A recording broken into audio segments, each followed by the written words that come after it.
Okay, I am standing outside a theater, about to go in to see Samantha Bee, who has a new play, I guess, called How to Survive Menopause. I want to know the answer to that question, obviously. Samantha Bee is a famous comedian, if you've never heard of her, and I'm a big fan of hers. So let's see how it goes. But there's a bunch of women standing outside the theater here. I might walk around and talk to people and see what their experiences have been of menopause, and also like how we regard menopause at work, inside companies, inside offices and workplaces, because I think, there's a lot out there right now about, everybody's comfortable talking about menopause out loud, but I do think there's one place that's really hard to talk about menopause, and that is at work. So let me just go around and ask people what they think. So tell me about your experience of menopause. I don't actually know whether I'm in menopause or not in menopause. I think I'm perimenopausal. There's very little clarity or guidance, I think, in the world about it, and even from doctors. Like, they can't really tell you, are you in it? Is it happening? Is it not happening? It's like, well, maybe. I think a lot of people feel the same way. But what about, tell me about in your workplace, do people talk about it? Can it be talked about? Would you ever feel comfortable saying, I think I'm in perimenopause? Oh, definitely. I work with a lot of women in my age group, sort of middle-aged, late 40s, 50s, and absolutely we chat about it. I don't think I would say it in mixed company, as it were, right? But sort of one-on-one with women that I'm friendly with in the workplace, absolutely. And it's always like an instant bonding conversation. I kind of feel like women issues are sort of one of those things where, like, we grew up and we were supposed to be very quiet about it. We weren't supposed to talk about it. It was something that was very hidden. And since I grew up in that environment, I still feel that way in my adult life. Do you think things are changing now, though? When it comes to this particular subject, I don't know. I feel like it's still sort of like, it's disgusting. It's not something we talk about. It's very private. We share it with our female friends, but I don't feel like I've ever felt comfortable. I mean, in my intimate relationships, sure, but even then I felt like it was a very limited topic. So I don't know. I don't know that I do think it's changing. Yeah, interesting. Tell me about your experience of menopause at work, as such, in the workplace, in the office, amongst your colleagues. Well, I think we're actually in a really interesting time when it comes to menopause in the workplace. For the first time in any century, at any given time in history, there will be 5 generations in the workforce. And Generation X right now is really at the most senior level or C-level positions. There are 4 out of 10 women thinking about leaving work because of menopausal symptoms, and 1 out of 10 that does. And those stats are stats that can be used against us. However, because we are such valuable employees with so much knowledge, it is actually in companies' best interest to find a way to work with us in terms of menopause instead of without us. And the same way that we saw so many improvements when it came to taking care of children or breastfeeding in the postpartum phase of our life or the pregnancy phase of our lives, I think that we are making strides towards figuring out what would be best, whether there should be mental health days for menopause, whether hormones should be covered by insurance. And those are discussions that big companies, are now starting to have because of so many advocates in this space. This is Overlooked, and I'm Golda Arthur. The Menopause Show was great, by the way, and there's more about Samantha Bee in the newsletter this week, so I hope you're signed up.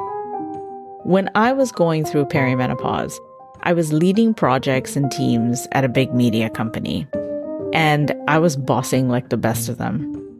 And as a boss, there was no way that I would say out loud at a meeting with people who reported to me that I might be having some perimenopause symptoms. And that's if I even connected the difficulties I was going through at the time with perimenopause. And that was only 5 years ago.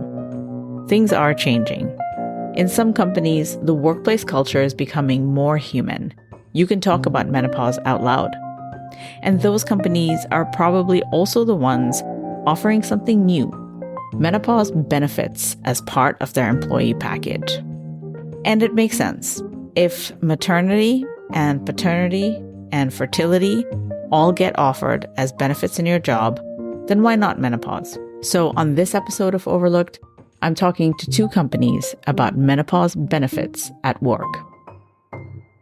That's all coming up after this quick break.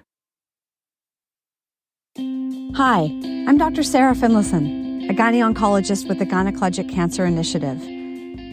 The Gynecologic Cancer Initiative is a British Columbia-based team committed to transforming research and helping women understand, prevent, and survive gynecologic cancers. From precise diagnostics to innovative prevention strategies and groundbreaking clinical trials, we are already driving change. I'm Joan from Surrey, BC. I'm a stage 4 uterine cancer survivor. I'm very privileged to be able to work with the GCI to help other women through research programs. It took nearly a year for my wife to be diagnosed with stage 4 high-grade serous ovarian cancer. With GCI's ongoing work and assessments, testing, and raising awareness of gynae cancers, I hope physicians will prioritize the possibility of gynae cancer during patient assessments to improve diagnostic times.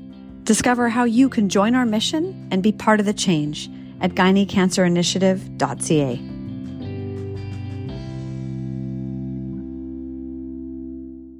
What do you want to do next? I'm Patsy Day, co-host of The Wobbly Middle, a podcast about women navigating the wobbly middle of their careers. We speak with women who've made bold moves, like a lawyer turned professional chef and a midwife, now femtech innovator. Their stories show us that our midlife is full of possibility. If you're in the middle of your own wobble, let's figure it out together. Subscribe to The Wobbly Middle wherever you get your podcasts. This is Sarah Shepard from a company called Privia Health. I work in the human resources department supporting the physicians. So our company provides technology, analysis, all kinds of support to those practices so that they can stay focused on the medicines. Sarah is head of people operations at Privia, which has 900 employees. 73% are women, and most of their employees work from home. We stop talking about women's health when it's not about fertility. When you've finished having children, how are we continuing that journey? And so we frequently talk about meeting doctors where they are. That's a big part of what we do. But in our HR team, it's meeting employees where they are. You know, it starts out as you talk to one woman who's like, look, I'm going through menopause and I might need to take disability to deal with it. That's not just her experience. There's people in her family, whoever she's supporting. And there's so much more that everything she's experiencing, it's not just her experience. Of course, we want to serve her. But if she feels like she can't serve her family, we need to help in that regard as well. Mm-hmm. So why does this make good business sense for Privia Health? That example I gave you earlier of someone saying to me, I might need to take disability leave because I'm dealing with the hormone changes and everything. I can't focus and I've not found medication or support that works for me. This helps us keep people at work. Benefits like this can give people the support network that can be difficult to find. You know, I have a wonderful PCP. I go to him all the time, but I've never asked him about my cycle or should I be worried that this is a hormone issue? It doesn't feel natural to me I don't know how much he knows. I need a partner. And so that's I think why that's what we wanted. Yeah. And I think in Europe, and I'm thinking about the UK in particular, they're a little bit further ahead in terms of offering benefits and that kind of thing. But it seems like the US is catching up because at the end of the day, some of the symptoms of menopause are so powerful that they 100% get in the way of productivity, right? Yeah, absolutely. I look at this benefit as like, sure, it's good for the business because it keeps people at work. It gives them the support they need, but it doesn't hurt things like retention. It doesn't hurt engagement when people feel like they say, I need help and you can give them something back.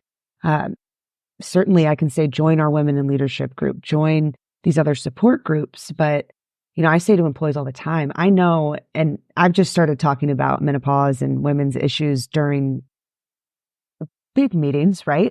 I'm not going to be shy about it. I know you don't want to talk to me if you're about to have a hysterectomy. You don't want to talk to your HR person about this incredibly personal thing. So we want to give them all the avenues available to get the support they need. It's a no-brainer. And when you feel supported like that, retention goes up, tenure goes up, engagement goes up because people aren't distracted. And it's a huge plus to say like, all right, you've got something, let's go get it.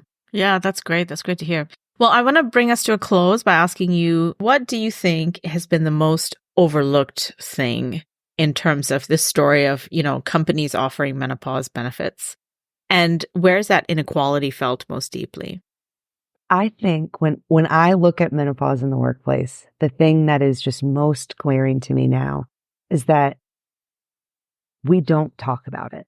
And if you feel that you can't afford to offer a benefit, everyone can afford to have empathetic, thoughtful conversation. And if we're approaching this as, how can I help you? What's preventing you from being successful? And not asking it in you need to do your job, but I care about you. That will give you, if it's a return of goodwill, just that employee trusting you more and coming to you next time. It could start that snowball rolling downhill where you're given the opportunity to respond thoughtfully to their needs. And so I would just start talking about yourself. It starts with your own vulnerability. And so the example I give my managers is I'm really open about my need for therapy. When I was in, when I'm not, when I'm going to my appointment, hey, I've got to head to my therapy appointment. I'll be back in about an hour. And I had a small team, but every one of my team has started to own up to, hey, I need a mental health day. I'll be back the next day. I'm going to my therapy appointment. I'll be back in an hour, because it's normal. And if it's normal, people get support. They feel seen, supported. You can start with just a conversation. So, and as you see that, and as you see those benefits coming, trust increasing, people being more willing to collaborate with you and together on finding solutions, you'll find more business opportunity to say, this benefit will save us this, and this. So just start having the conversations. Don't be afraid if you see a coworker struggling to say, are you okay? Like, what's going on in your day? Can I help? You never know when that's going to be the thing that really kicks off something big. Privia Health works with a company called Maven Clinic to provide those benefits to their employees. And Maven provides benefits to about 2,000 employers globally. At Maven, I talked to Isha Viij, the Vice President of Employer Sales. I think for the vast majority of individuals, at least here in the United States, there are no workplace benefits related to menopause, right? But what we've really seen is a changing and an evolution of the way that employers are thinking about supporting women that are experiencing symptoms related to menopause. And that's because it is becoming a part of the conversation for the first time here after being overlooked for, hundreds of years, let's be honest. What benefits in various workplaces can look like today is things like having flexible working arrangements. There's also, even within the workplace, really sort of a more and more thoughtful approach around what does your work environment look like? We know, for example, that people experiencing menopause do have periods where they feel hot flashes, right? We talk about that as, I think most people know about hot flashes being associated with as a symptom of menopause. There are many women in menopause that have shared with me, actually I end up in sometimes these like freezing spits too. And so thinking even within the workplace, things like how do you have various temperature controlled environments? It really comes down to flexibility. And then when you think about an organization and a benefit like Maven, it's giving people access to actually be able to manage those symptoms, right? One is most people that I talk to, at least, and most of our members tell us, it's not something I talk about a lot. I don't really talk about it with my friends. I try to talk about it with my OBGYN. A lot of times their OBGYN doesn't really know how to have an informed conversation about it. Giving them access to specialists who can actually help them manage their symptoms. So with a benefit like Maven, for example, giving employees access to a mental health specialist that can help them manage mood swings they might be experiencing, or giving them access to an OBGYN who truly was appropriately and deeply trained in supporting women with in menopause, giving them access to pelvic floor therapists. So it's really about like giving people the agency and the resources to have a conversation about it. I mean, that's so interesting. And I want to dig into some of the details around the benefits themselves, but just staying in this moment here where we can talk broadly about how attitudes towards menopause are changing, especially in the workplace. I'm in surgical menopause now. And when I was in perimenopause, I was a senior producer, I was an executive producer. And even though it was a very progressive company, I would never have been comfortable saying out loud to, to people who were reporting to me or to a meeting I was running, listen, I'm just having a hot flash right now, right? I would have thought at the time that it would impact my credibility as a leader for sure. And I'm a Gen Xer, and I think our generation as well wants to deal with this conversation, this public conversation about menopause very differently. But I think there's probably a lot of women of my generation particularly who still feel this way in the workplace. Do you agree? Oh, 1000%, right? And it's interesting because it's such a long period of time that people go through this. Yeah. So think about like fertility or family building. This too was a frontier that people didn't feel comfortable talking about. And many people still don't, to be honest, right? It's not comfortable to say, hey, I'm trying to get pregnant, or hey, I'm going through IVF, or hey, I had a miscarriage. I think that conversation is evolving and has evolved much further than the conversation around menopause. And we hear all the time from women saying, I don't feel comfortable yet sharing that I'm experiencing perimenopause, or that I'm starting to feel these symptoms. And frankly, I don't even know if they're related to menopause. I don't know if it's anything related to menopause or just something else going on. We've heard from so many members that just say, it's hard to know when the onset is, right? But I think you're right. People don't feel comfortable talking about it yet. I've seen organizations really evolve on that frontier, though, because one, they're talking about it at that leadership level. And I think they're doing it for two reasons. One is there is such a huge part of the working population that is experiencing menopause, right? It's going to be over 1 billion people that are in menopause stage in the next few years at once, right? And so it's such an important component of the population that you have to support. Two is they're seeing their peers offer more resources and flexibility and support to individuals that are starting to experience these symptoms and will experiencing these symptoms for years and years on end, right? And so I think that as organizations start to become more vocal, I think in the cultural zeitgeist, menopause is also having a bit of a moment, right? There's celebrities that are talking about menopause, signing up to be ambassadors for various menopause-related treatments or products or whatever it may be. And so I think the culture shift is starting to happen.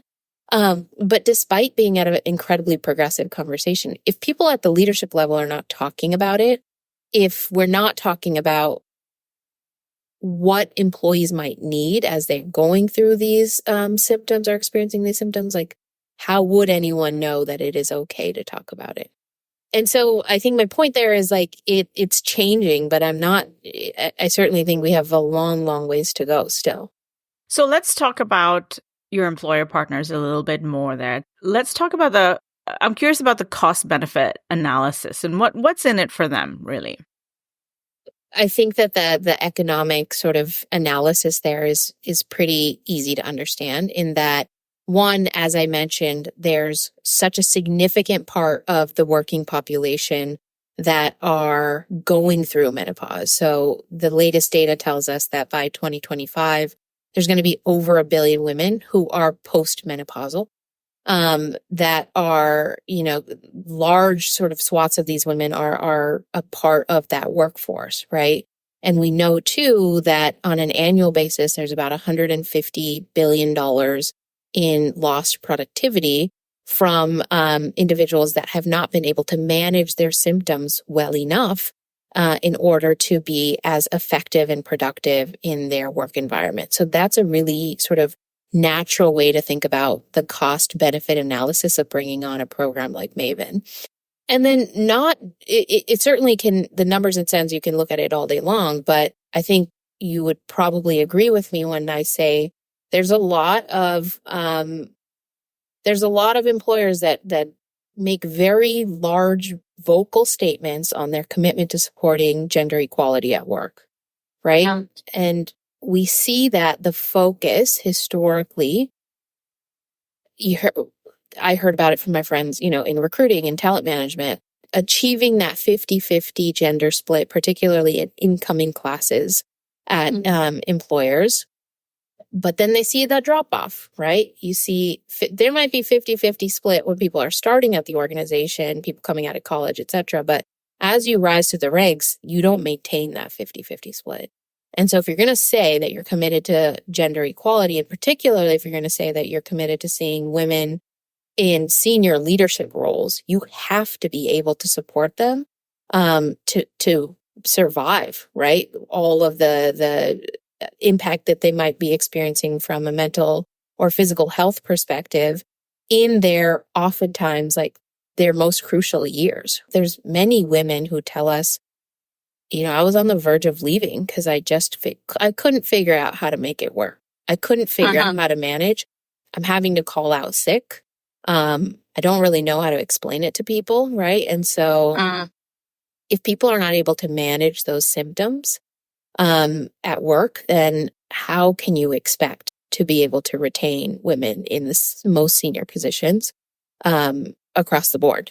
Well, okay, let me sort of draw us to a close by asking you a question I ask all the guests on the show, which is, what do you think in relation to the idea of menopause benefits at work and how menopause is broadly seen in a corporate and work environment? What do you think is the most overlooked aspect of this, and where is the inequality felt most deeply? Yeah, I think the most overlooked is that there's no space or community for people to talk about it with. No one's asking anybody, how are you feeling, right? No, I'm not expecting people to say, like, are you in menopause? Are you experiencing symptoms of menopause? But how do we start to have the conversation of somebody feeling at least comfort to say, hey, I think I'm entering perimenopause, or I think I'm starting to experiencing some symptoms that are starting to impact me at work. Can we talk about it? What kinds of resources exist for a person like me? We've actually heard that so much from our members of, I'm so happy someone cares about me. I'm so used to seeing like fertility benefits for all of my younger colleagues, and I just feel very overlooked. I have nobody to talk to. That's the thing that we hear most often is like nobody to talk to. In my opinion, that's the most overlooked of like creating real, authentic space to talk about it. Well, Isha, thank you so much for joining me on the show. I really appreciate your time, and this was a great conversation to have. I really enjoyed it too. Thank you so much for having me, Golda. Overlooked is written and produced by me, Golda Arthur. Jessica Martinez-Eos is our producer. We're building a community around women's health so that no one is overlooked. If you'd like to be part of it, sign up for the newsletter at overlookedpod.com. And you can get in touch with us by emailing hello@overlookedpod.com. What you hear and read on Overlooked is for general information purposes only and represents the opinions of the host and the guests. The content on the podcast and website should not be taken as medical advice. Every person's body is unique, so please consult your healthcare professional for any medical questions that may arise. Thanks for listening.